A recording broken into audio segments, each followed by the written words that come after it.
다윗은 사울 왕을 피해서 지금 블레셋에 망명해 있습니다. 블레셋의 한 방백인 아기스 밑에 피난처를 구하고 있는데, 이스라엘과 블레셋 사이에 전쟁이 나서 총동원령이 떨어지고 다윗은 아기스 방백을 따라서 출전합니다. 그런데 모든 블레셋 군인들이 말하기를 저 사람은 우리의 원수며 골리앗을 물리친 적군의 장수고 이제 와서 우리와 함께 이스라엘과 싸우는 전장터에 나가면 저 사람이 어느 편을 들지 알 수 없습니다. 아기스가 아니다, 충성맹세를 했고 우리 편이다, 그렇게 말을 해도 그건 믿을 수 없습니다. 그래서 이제 사흘 만에 돌아온 겁니다. 사흘길을 와보니까 아말렉이 그동안에 그들이 피난처로 삼았던 시글락을 쳐서 자기들의 모든 식구, 다윗과 그를 추종하는 600명의 모든 식솔들과 모든 가축들과 재산들을 약탈해 간 것입니다. 이게 오늘 6절에 보듯이 백성들이 자녀들 때문에 마음이 슬퍼서 다윗을 돌로 치자 하는 자리까지,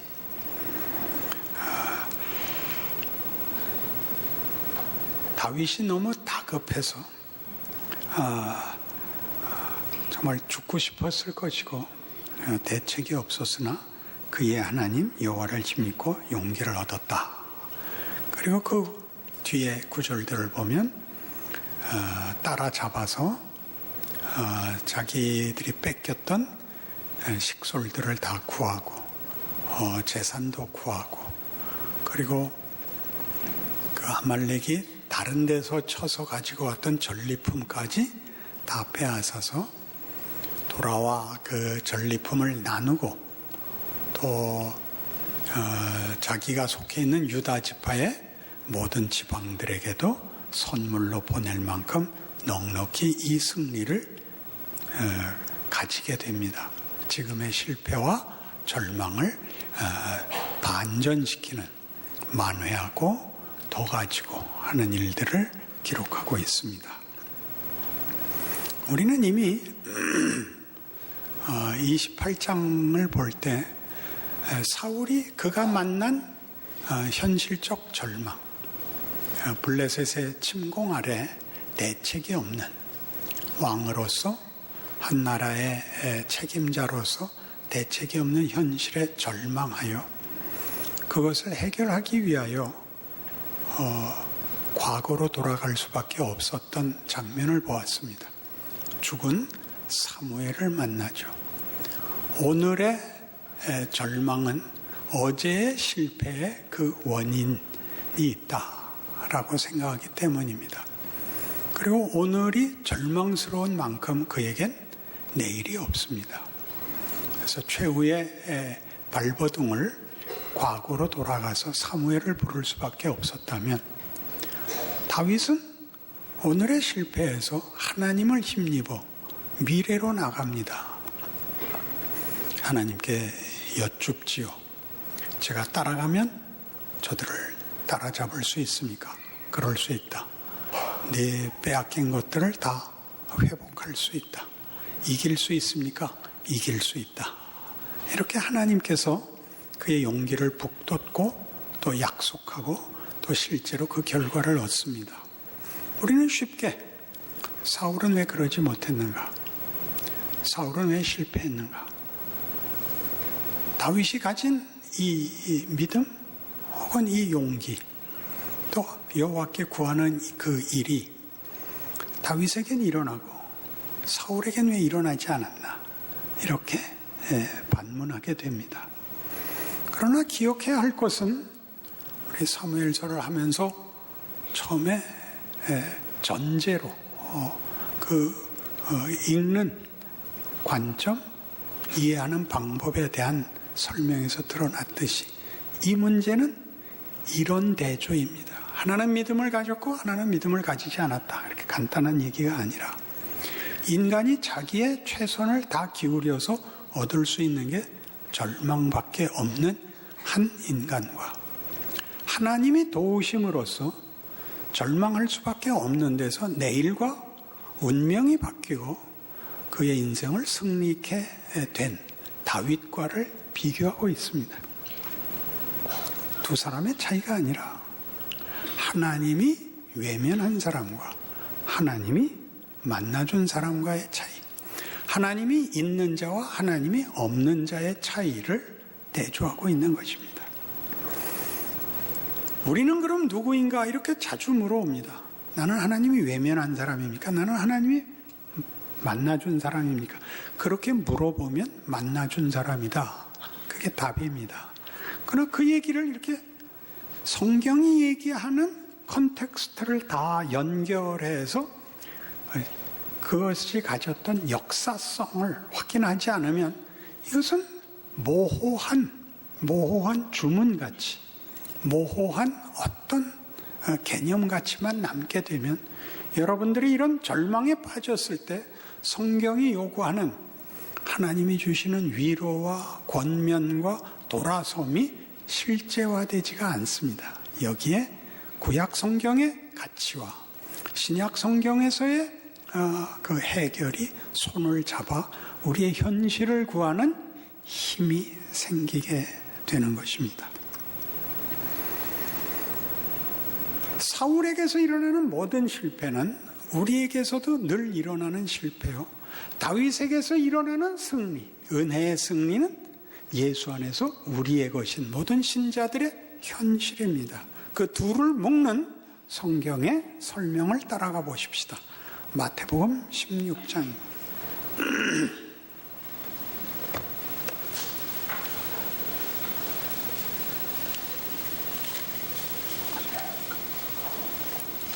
마태복음 16장 24절.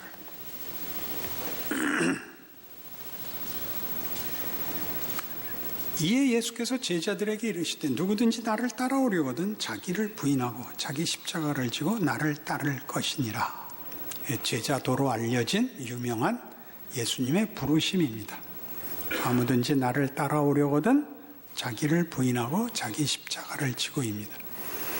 이 부분이 많이들 오해돼서 자기를 부인하고 자기 십자가를 지는 것이 지극함, 헌신, 어떤 최선의 그 의지, 열심 같은 것들로 이해되곤 해서 우리는 이 구절을 우리에게 적용하려면 죽음까지도 불사하는 각오, 주를 따르기 위한 모든 잘못들에 대한 해결이라는 것으로 이 구절들을 이해합니다.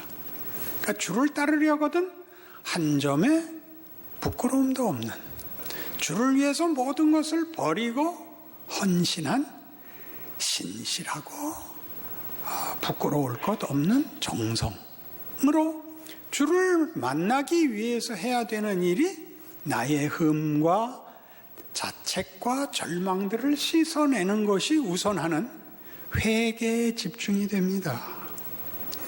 그러나 16장 24절은 그 앞에 있었던 예수님께서 이제 죽으셔야 된다는 선언에 대한 베드로의 반응과 그 충성 맹세에 대한 꾸중과 이어져 있습니다.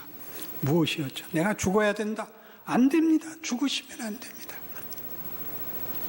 다른 사람 모두가 주를 버릴지라도 나는 주를 버리지 않겠습니다. 이럴 수 없습니다. 그래서 뭐라고 꾸중을 당했죠? 사탄아였습니다. 사탄아 물러가라. 너는 나를 넘어지게 하는 자로다. 네가 하나님의 일은 생각지 아니하고 도리어 사람의 일을 생각하는도다 하시고 이에 제자들에게 이르시되가 된 겁니다. 사탄의 길이 뭐였죠? 죽음으로의 협박입니다. 죽음을 면하는 방법. 이것이 사단의 시험입니다. 예수께서 공생애를 시작하기 전에 받으셨던 시험도 그 중에 하나가 뭐였죠? 내게 절하면입니다. 죽음을 모면하는 타협의 길, 죽음의 권세를 가진 이 세상과 죄와 사망과 사탄의 권력, 베드로가 요구하는 또는 서약하는 그의 각오, 죽음이 일어나지 못하도록 내가 주를 돕고 지키겠습니다. 죽는 길이 하나님의 길이다. 너는 사탄이다. 이렇게 된 겁니다. 예수의 죽으심은 무엇일까요? 사단의 시험으로 꾸중받은 베드로의 고백은 무엇이었을까요? 우리는 요한복음 21장에서 이 문제 해결을 봅니다. 이 문제 해결이 가지는 성경이 말하는 베드로의 고백이 가지는 사탄이라는 지적과 예수님께서 져야 되는 십자가가 어떻게 연결되는 것인지 요한복음 21장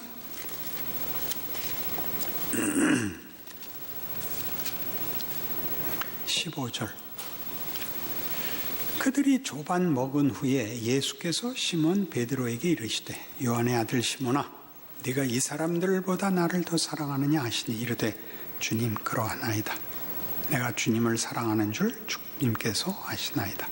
이르시되 내 어린 양을 먹이라 하시고 또 두 번째 이르시되 요한의 아들 시몬아 네가 나를 사랑하느냐 하시니 이르되 주님 그러하나이다. 내가 주님을 사랑하는 줄 주님께서 아시나이다.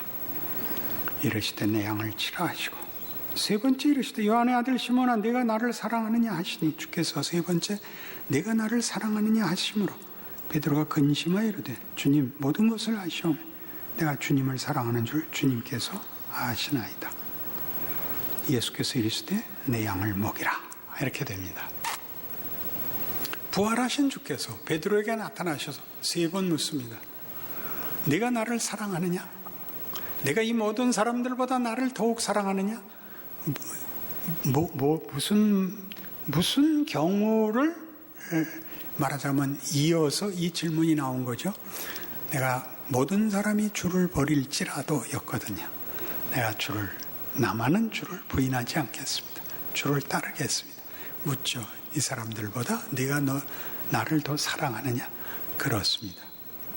그 빼고 묻습니다. 요한의 아들 시몬아 네가 나를 사랑하냐? 사랑합니다. 세 번 묻습니다. 요한의 아들 시몬아 네가 정말 날 사랑하느냐? 내가 주를 사랑하는 줄 주께서 아십니다. 내가 주를 사랑하는 줄 주께서 아십니다는 세 번 다 반복적으로 일어납니다. 주께서 아십니다. 그 주께서 아시는 베드로의 사랑은 그가 주의 죽으심의 현장까지 쫓아갔다가 부인한 것입니다. 그의 사랑은 목숨을 건 사랑이었으나 자기가 목숨을 걸고 사랑하는 이를 지키기 위한 사랑이었는데 그가 죽음의 자리를 자초하여 기꺼이 따라 들어가 죽으십니다. 베드로는 더 이상 사랑할 수가 없습니다. 그의 사랑은 예수를 지키기 위한 것이었는데 그는 죽음의 자리에 갔습니다. 그는 따라갈 수 없었죠. 그는 돌아섰습니다. 부활하신 주께서 다시 나타나 묻습니다. 네가 나를 사랑하느냐? 내가 주를 사랑하는 줄 주께서 아십니다. 나는 그 이상 따라갈 방법이 없습니다. 정말 네가 나를 사랑하냐? 내가 주를 사랑하는 줄 주께서 아십니다. 내 부인, 내 절망을 주께서 아십니다. 네가 정말 나를 사랑하느냐? 근심하죠. 또 어떻게 또 뒤집어지나? 세 번이나 주께서 물으심으로 베드로가 근심하여 고백하기를 동일한 고백을 합니다. 죽음의 자리까지 따라갔으나 거기가 끝이었습니다. 거기까지 내가 쫓아갔습니다. 내 양을 먹이라. 내 양을 치라. 내 양을 먹이라. 그 더 이상 따라갈 수 없는, 따라가야 그만인 사망의 뒤편에서 손이 나와 베드로를 사망을 넘겨 잡아 당기는 자리입니다. 네 사랑이, 죽음 앞에서 그만이었던 네 사랑이 내 부활로 그 사랑이 죽음을 극복하고 영원한 사랑이 된다. 이게 21장에 부활하신 예수님께서 베드로에게 해주신 그의 사랑의 진실이 됩니다. 진정한 승리와 반전을 이룬 부활이 됩니다. 그러니 우리가 다윗에게서 보는 하나님의 은혜, 어떻게 다윗은 그의 하나님 여호와를 힘입어 이길 수 있었느냐 라고 얘기할 때 그건 은혜의 승리입니다. 주께서 죽음을 뚫고 들어와 우리를 끌어내시기 때문에 그는 오늘의 절망을 이길 수 있고 오늘이 끝인 인생을 넘어 내일로 넘어갈 수 있는 것입니다. 베드로에게서 본 바와 같이 우리가 할 일이 뭐죠? 우리가 죽음을 넘어서지 못하지만 주께서 죽음을 넘어 우리를 끌어내시니 우리가 할 일은 자기를 부인하고 자기 십자가를 지고 주를 따르는 것입니다. 이때 자기 부인과 자기 십자가는 우리의 한계, 우리의 절망입니다. 그러니 오늘 모든 예수를 믿는다는 고백 속에서도 성도들이 혼동하는 오늘은 나는 이래서 안 돼. 나는 이렇게 잘못했어. 나 같은 게 무슨 희망이 있어 라고 절망해서 살아내지 못하는 오늘이죠. 사울 왕이 했던 거죠. 오늘을 이길 수가 없습니다. 그리고 오늘이 이길 수 없는 날이 된 것은 내 과거의 실패가 만든 결과입니다. 거기에 대해서 예수께서 말하기를 네 실패, 네 절망, 네 마지막을 끌고 들어오라는 거죠.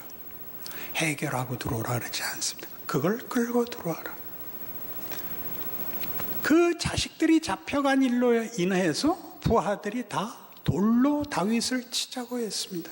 그는 다급하였으나 그 하나님 여호와를 힘입고 용기를 냅니다. 하나님, 제가 쫓아가면 붙잡을 수 있습니까? 만회할 수 있습니까?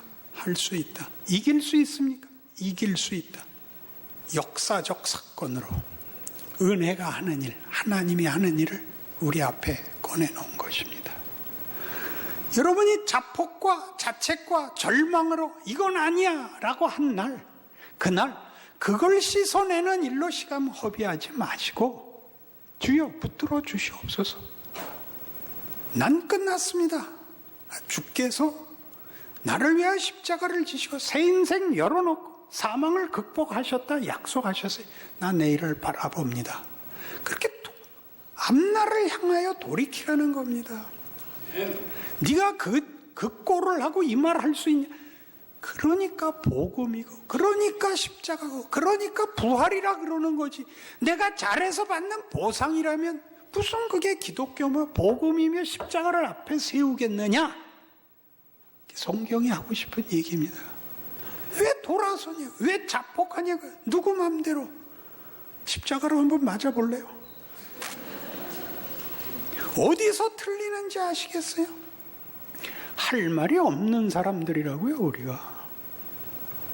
우리가 받은 건 복음이고 은혜예요. 그래서 감사고 기적이지, 예수 믿은 것이 감사이지 교만일 수 없는 이유죠. 나는 잘나서 보상받았고 너는 못나서 버림받았다, 이렇게 생각하는 것이 우리 스스로를 절망시킨다고요. 내가 무슨 꼴로, 무슨 자격으로 주 앞에 나갈 면목이 있느냐, 그렇게 말하는 것이 십자가를 외면케 하는, 무슨 욕을 먹은 거라고요? 사탄아 물러가라였다고요. 기억하십시오. 이 문제가 여러분 그렇게 쉽게 믿어지지 않을 것입니다. 이게 말이 되나? 예수를 따르려거든 자기를 부인하고 자기 십자가를 지고가, 그래서 우리의 수치, 후회, 자책, 말이 안 되는 모든 절망을 그대로 안고 따라가면 된다는, 그것에 지지 말고 돌이키라는, 죄 안 짓고 회개하고 깨끗해지라는 조건보다 먼저 주여 불쌍히 여기소서라고 내일을 붙잡고 십자가를 붙잡아 오늘을 내일로 연결하라는 것이 우리한테 척 이해되지 않습니다.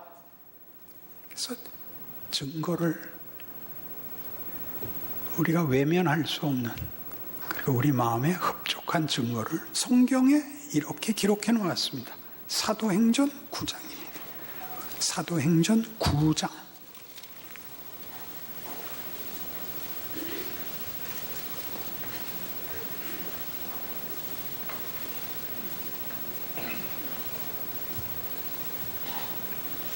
사울이 주의 제자들에 대하여 여전히 위협과 살기가 등등하여 대제사장에게 가서 다메섹 여러 회당에 가져갈 공문을 청하니 이는 만일 그 도를 따르는 사람을 만나면 남녀를 막론하고 결박하여 예루살렘으로 잡아오려 함이라.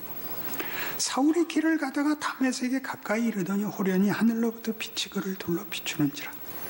땅에 엎드러져 들으며 소리에서 이르시되 사울아 사울아 네가 어찌 나를 박해하느냐 하시거늘 대답하되 주여 누구시니까 이르시되 나는 네가 박해하는 예수라. 너는 일어나 시내로 들어가라. 네가 행할 것을 네게 이를 자가 있느니라. 10절.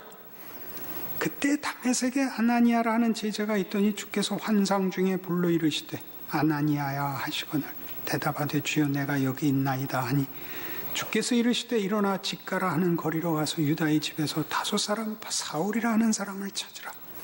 그가 기도하는 중이니라.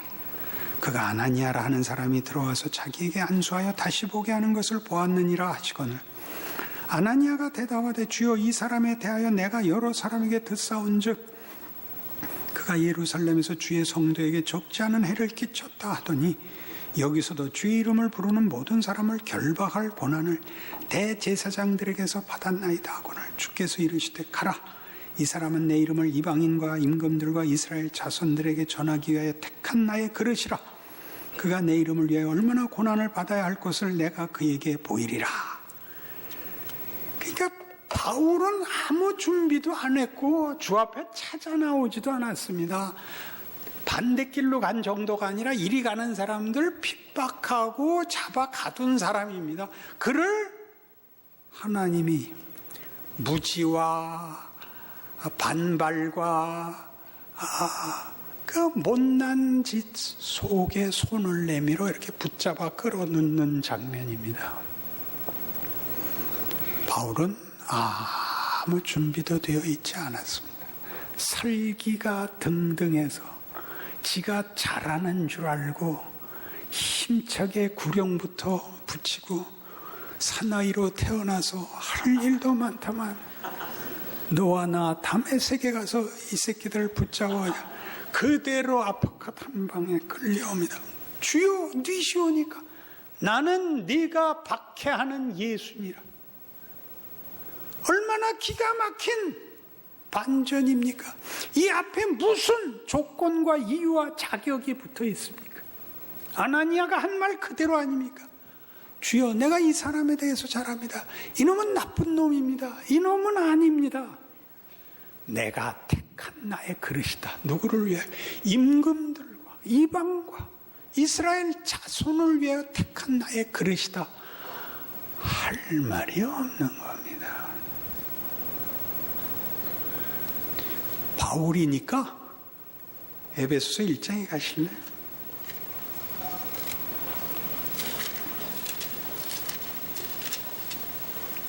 에베소서 1장 3절